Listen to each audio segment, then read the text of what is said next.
Santa Catarina e Goiás. Quem cresceu mais? Quem cresceu mais? Eu acho que Santa Catarina e Goiás. Por quê? Não é isso que eu tô falando. Não é isso. Não, pera. Vocês não estão deixando eu responder assim. A questão, então, é o seguinte. Você está falando que no Pacto Federativo o Nordeste tem recebido muito mais recursos do que a sua representatividade econômica. É isso que você quer dizer. Ou seja, o Nordeste não está repassando tanto dinheiro para o Pacto Federativo como o Sul e Sudeste. E hoje, Centro-Oeste também. E Centro-Oeste que se sentem prejudicados.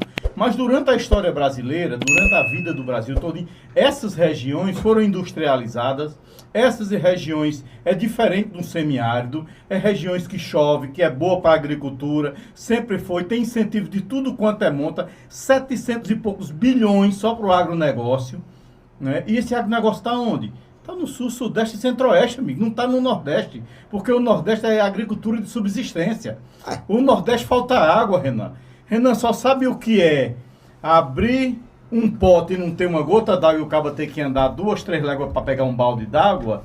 Quem passou sede, Renan. Só sabe o que é não ter o que comer quem passou fome. Quem não passou não sabe. Aí às vezes o cara chega lá do Sul, não estou falando que é você, jamais, perdão. Aí diz assim, o povo do Nordeste não sabe escolher, o Nordeste... Amigo, o povo sabe onde é que está chegando no então tá maravilhoso, então. Sabe? Não é isso. Então acho que vamos deixar como tá. A tendência é para melhorar. O que a gente quer? A gente quer melhorar. Não é. Renan. Não é, se fosse Renan, isso, desculpa. Olha, se fosse eu dizer aqui uma coisa. Relativamente, a região Nordeste tinha aumentado a participação dela no PIB e não aumentou. Deixa eu explicar para todo mundo que está assistindo. Se eu seguisse essa lógica, que é uma lógica vitimista que o senhor está colocando. Não. É vitimista, porque, olha só, você está tirando mérito... Porque o Nordeste está sendo industrializado. Não está sendo industrializado. Não está. As estatísticas não vão nessa linha. Infelizmente não vão nessa linha. Isso o senhor só está comprando uma espécie de um orgulho. Que é um orgulho, não. Olha só, nós fomos prejudicados no passado. Não foram prejudicados no passado. Sempre. E se houve prejuízo, olha só, e se houve prejuízo no Nordeste no passado, houve prejuízos pontuais. Mas historicamente, vou pegar da República do Café com Leite pra cá, o Brasil é um país em que as oligarquias mandam, e as oligarquias tocam o seu poder, e as oligarquias tocam os seus projetos. A gente já teve Minas Gerais mandando, a gente já teve São Paulo mandando. São Paulo foi muito importante dentro do Pacto Federativo na República do Café com Leite. Depois São Paulo foi prejudicado pelo pacto, pela República do Vargas em diante. São Paulo teve interventor em São Paulo tocando. Teve a revolta de 32 por conta disso. E nunca mais voltou à presidência. E nunca mais voltou à presidência. E São Paulo, mesmo assim, se desenvolveu muito mais do que os outros. Porque você aí está tirando o mérito das pessoas de São Paulo, das pessoas da região sul, que chegaram pobres, imigrantes no começo do século XX e se construíram. E aí esse discurso parece assim que essa galera lá do sul foi ajudada e cresceu. O que é mentira. O que é muito mentira. Isso é injusto, inclusive, com os nordestinos que saíram daqui e migraram para lá. Eu acho isso é um discurso, o senhor me desculpa, coitadista, e um discurso que diz respeito às outras pessoas. A questão é, o arranjo político, social e econômico do Centro-Sul deu mais certo do que o daqui. Ponto. E deu mais certo ao longo do tempo do que o daqui. E muito dinheiro veio pra cá. Eu vou dar um exemplo. Quando o Lula entrou, o Lula botou mais dinheiro em Pernambuco, em Goiás ou Santa Catarina? Eu vou lhe perguntar o seguinte. Pera, tô fazendo uma pergunta. Eu já vou responder pro senhor. Eu vou só lhe dizer uma coisa aqui. Hoje, quais foram os 3 estados que mais receberam dinheiro do PAC? Você se lembra? Do dinheiro do PAC? Não sei. Agora, esse PAC novo qual do Lula. foi? Sabe qual foi? Manda. São Paulo, Rio de Janeiro e Minas Gerais. Agora, qual o estado que mais deve? Agora, vamos lá, mas muda. Quais são os estados em termos proporcional que receberam mais dinheiro do Pacto Federativo? Proporcional. Porque São Paulo tem a maior população e o São Paulo tem o maior PIB. Então, naturalmente, ele vai receber... Por exemplo, qual é a cidade que tem mais... economia, exato. Então, proporcionalmente... Mas a gente está numa federação e a federação tem Mas as coisas não são proporcionais. Mas não vai ser proporcional. Mas assim, olha só, eu não nem vai ser proporcional, porque se for proporcional, não é... Não vai ter equilíbrio. Mas, pelo amor de Deus, o que eu tô querendo dizer é que você não vai justificar... Você está dizendo o seguinte, você não vai justificar pelo PAC... pro nordestino para tirar o dinheiro do Nordeste e mandar pro Sul? Não é isso que eu tô falando. Não é isso. Pera. Vocês não estão deixando eu responder assim. Deixa eu falar. Eu ia pedir, inclusive, pro Ronaldo deixar o Renan terminar de falar... E aí a gente termina de falar, Renan, você pode falar. Sim. Eu vou, assim, primeira coisa, existe uma confusão... Então, perfeito. Existe uma confusão conceitual aqui. Proporcionalmente, como São Paulo tem uma economia maior e um PIB maior, naturalmente ele vai ter números absolutos maiores. Por exemplo, São Paulo capital, existe uma coisa que chama razão e proporção. Então, São Paulo capital tem mais gente em números absolutos recebendo Bolsa Família. Mas proporcionalmente, menos, entendeu? Porque é uma cidade muito grande. Então, as razões e proporções contam. Dito isso, eu nem acho que deveria ser o Estado a receber mais PAC. Não é que eu tenho concordância com isso. Agora, os números do Pacto Federativo e os números de investimento do governo federal, especialmente nos anos do governo Lula 1 e 2, vão nessa linha. O governo Lula investiu muito mais em Pernambuco do que em Santa Catarina e em Goiás. Quem cresceu mais? Quem cresceu mais? Eu acho que Santa Catarina e Goiás. Por quê? Por quê? Porque já tinha todo um lastro, já tinha toda uma infraestrutura, já tem as condições geográficas que facilita, Renan. Por favor, pelo amor de Deus. Santa Catarina não tem rodovia. Santa Catarina tem saneamento básico baixíssimo. Santa Catarina não tem rodovia. Você sabia que se for escoar a produção industrial lá de Blumenau, lá pro Vale do Itajaí, tem uma estrada de uma mão só. Mas, pois é, mas eu tenho que saber que eu sou candidato a presidente de um país inteiro. E o que eu tô falando é o seguinte. Sim. Vou deixar muito claro, para não vir o maldito discurso coitadista que tem daqui. Mas eu quero... Tem porque se conversa é coitadista. O que eu tô falando é, eu quero o Nordeste rico e desenvolvido. Só que não vai ser dando grana na mão de oligarca vagabundo que tem aqui no Nordeste, para eles fazerem malversação desse dinheiro, que vou resolver. Porque não tá funcionando. Eu tô falando que não tá funcionando. E sabe quem também acha que não tá funcionando? As pessoas estão indo embora do Nordeste para os outros lugares do Brasil. O único lugar que recebe imigrante do Nordeste é a Paraíba. Maiormente João Pessoa. Os outros lugares o pessoal tá indo embora. Então se tivesse funcionando isso, as pessoas estavam ficando. Esse é o exemplo mais óbvio. E o dinheiro, o Maranhão, proporcionalmente, recebe, é o segundo estado mais a receber dinheiro da Federação no Pacto Federativo. As pessoas estão ficando indo embora do Maranhão. Elas estão indo embora do Maranhão.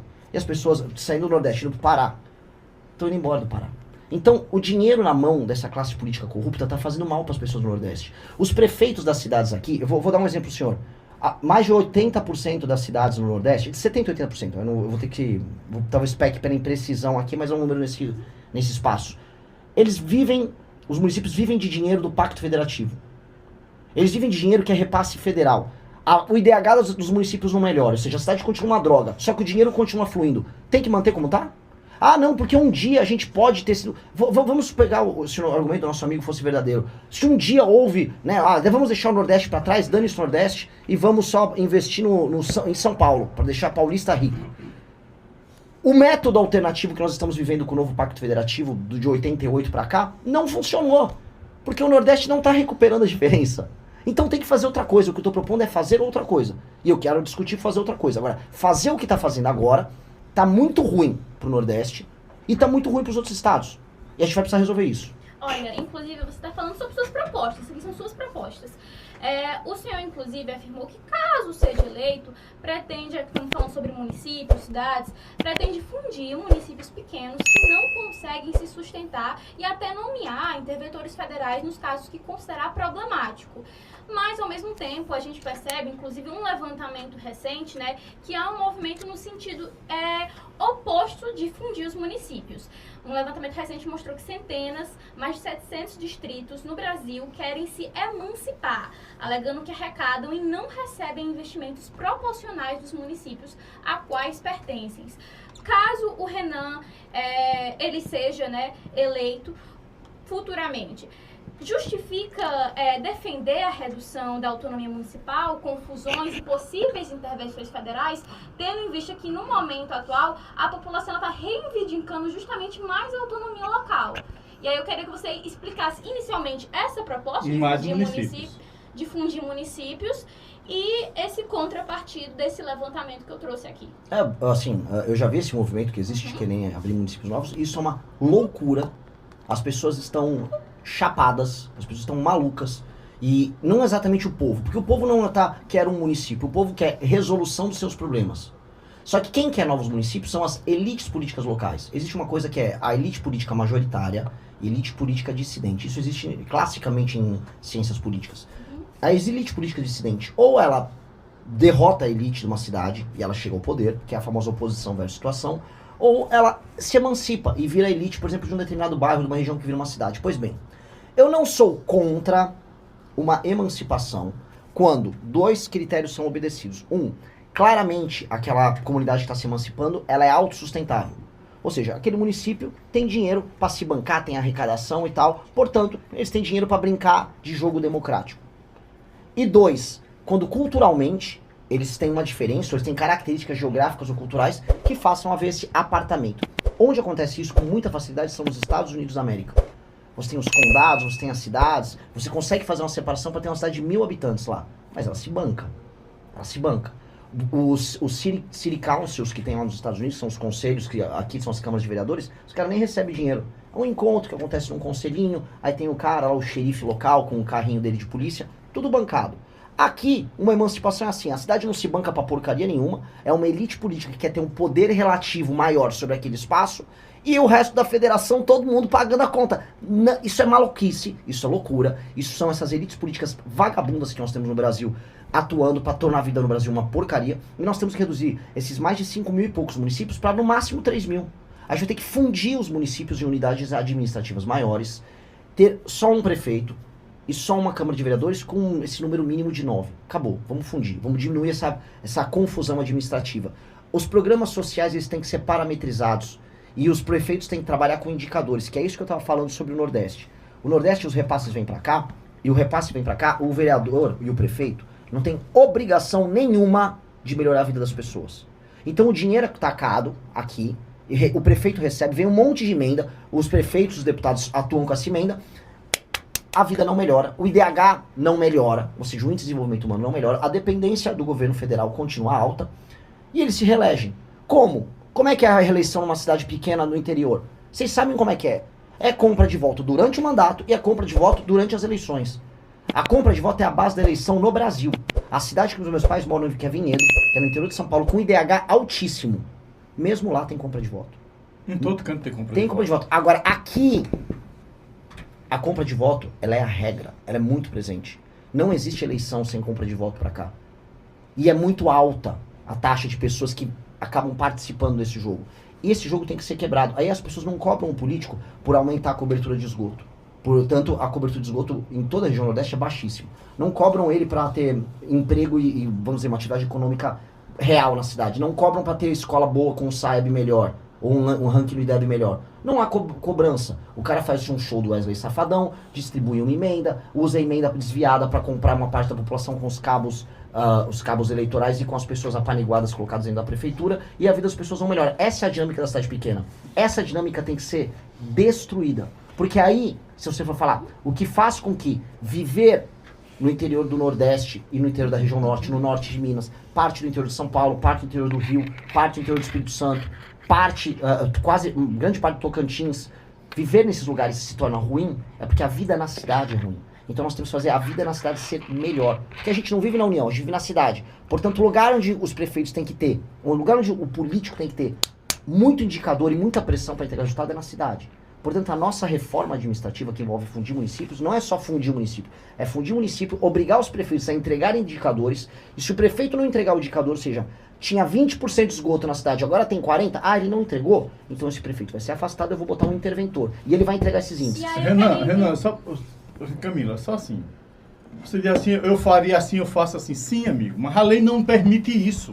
A lei... não, você altera a lei. Não, você tem que entender o seguinte. É só alterar. Você está jogando, você entrou em um jogo que já tem as regras claras, pré-estabelecidas, que é da nossa república, que você concorde ou não, que o Ronaldo Campos concorde ou não, as regras já estão postas. Inclusive você está na pré-campanha e você tem que seguir as regras que já estão pré-estabelecidas. Não dá para você ou qualquer um outro pré-candidato, mesmo o Ronaldo Campos chegar, se eu sou pré-candidato e eu vou fazer isso, se eu não tiver, irmão, como mudar a lei que está em vigência. E só muda a lei, Renan, se o Congresso Nacional autorizar. Agora, como é que você vai conseguir mudar se a gente tem políticos no Congresso Nacional, na Câmara e no Senado, que são políticos tradicionais, políticos que estão lá há décadas, e que você, com toda a sorte do mundo, que se vier, você não vai conseguir ter dentro do parlamento, no seu partido, mais de 30%. Só um exemplo, porque se brincar o PT não tem, que hoje é a maior hegemonia política em disputa de presidências da República, em candidaturas majoritárias, que você acabou de falar, que eles estão nesse jogo há muito tempo. E tanto qualquer um outro presidente tem que dialogar, tem que conversar. E esse Congresso que sequer quer mudar leis da segurança pública, que sequer quer rever algumas coisas para facilitar a maneira de se punir infratores ou criminosos, Aí é onde eu quero saber. Como é que o Renan vai fazer para dizer assim, ó, eu vou fazer isso, sim, mas como? Vamos lá, existe uma coisa chamada Congresso Nacional, Câmara dos Deputados, Senado, O e tempo. você... Hã? O tempo ali agora. Renan, Pera. infelizmente, Mas, pô, deixa eu nosso molhar o tempo tá bico. chegando, eu vou te dar aqui 2 minutos Pronto. para tu fazer tuas considerações finais. Perfeito. Tá, Foi eu vou responder aqui e eu já foi faço um consideração. prazer. Maravilhoso. De maneira clara, existe Congresso, Senado, e aí você muda as leis lá. A lei, ela não é adamântica. A lei você altera. Por exemplo, o artigo 34, 35 e 36 da Constituição, eles versam também sobre as intervenções nos estados e nos municípios. Eu alteraria esses artigos da Constituição para permitir que entes federativos brasileiros que não estiverem cumprindo com os seus desígnios básicos que envolvem o IDH, manutenção da segurança, eles sejam alvos de uma intervenção. Você altera. Chama-se PEC, Projeto de Emenda à Constituição. É isso, eu vou fazer alterações nela. Mas os políticos podem não querer. Cara, eles estão lá, você falou no começo muito bem, eles estão lá para achacar o presidente. E o presidente tem que entender que eles estão lá para isso. E ele vai ter que ter um porrete na mão e argumentos convincentes do outro lado. Você vai ter que ter um porrete na mão e argumentos convincentes. Eu vou fazer as duas coisas com o Congresso. Eu vou ter um porrete na mão e vou seduzir. Quem quiser ser seduzido, venha. Quem não é seduzido, eu vou porretar. Porque a maior parte dos caras são ladrões, eu vou botar a Polícia Federal em cima deles. E sabe quem tá fazendo isso? Só pra te falar, ó, o Lula. O Flávio Dino, que foi colocado pelo Lula, está indo atrás desses deputados do Centrão envolvidos em escândalos com orçamento secreto. Eu vou trazer pra Rádio Progresso uma informação. Tem mais de 60 deputados que estão aguardando vir a operação da Polícia Federal contra eles envolvendo orçamento secreto. Eu vou fazer isso, eu vou pra cima. E houve já no passado governos que conseguiram mexer no interesse desses caras para melhorar a questão das cidades. Eu vou dar um exemplo. Lei de responsabilidade fiscal, que pode prender prefeito. Passou no governo Fernando Henrique com os casos do Centrão votando. O que era? Ele foi muito persuasivo, não usou muito porrete. Eu vou usar as duas coisas. Tá certo. Renan, fique à vontade para suas considerações finais, 1 minuto. De maneira clara, obrigado pela participação na rádio, muito bom, bate-papo quente, muito bom, tem que ser assim mesmo. Tem que questionar e tem que falar, pô, não gostei, isso e aquilo, mas adorei o bate-papo, pude trazer minhas ideias. Quem gostou, me siga nas redes sociais e siga a nossa aventura, a gente está ao vivo e quase todo tempo rodando aqui pela região, vamos subindo, vamos para Fortaleza e aguardem, vamos mudar a história e a história brasileira será mudada a partir do Nordeste, esse é o nosso plano.